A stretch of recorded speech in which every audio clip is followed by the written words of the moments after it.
Wish you many many more happy returns of the day. Thank you so much. మీరు big boss house లో ఉంటారు ఆ టైంకి. So మీ birthday before గా మేము సెలబ్రేట్ చేసేస్తున్నాం.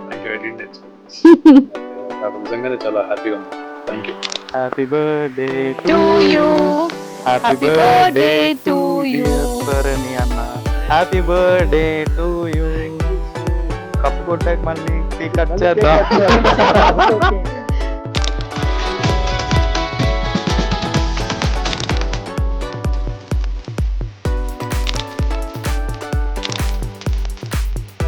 మీకు థ్యాంక్స్, ఐ డ్రీమ్ వాళ్ళకి థ్యాంక్స్. ఏపీ తెలంగాణ తెలుగు ప్రజలందరికీ నమస్కారం అండి. నేను మీ భరణి. బిగ్ బాస్ హౌస్కి వెళ్తున్నాను. మీరందరూ కూడా సపోర్ట్ చేసి సీరియల్స్లో నన్ను ఎలా ఆదరించారో అలాగే హౌస్లో కూడా మీ అందరూ ఆదరించి డెఫినెట్గా మీ ఎక్స్పెక్టేషన్స్ నిలబెట్టడానికి నేను ట్రై చేస్తాను. ఎక్స్ట్రా అయినా మాత్రం కొద్దిగా అవసరమైందనుకోండి అసలు క్షమించండి, ఓట్లు వేసేయండి, ఆర్డర్ కూడా చేసుకుని బయటకు వచ్చాను. ఓకేనా? మీ బ్లెస్సింగ్స్, మీ బెస్ట్ విషెస్, మీ సపోర్ట్, మీ హెల్ప్ ఎప్పుడు నాకు కావాలి. Love you all.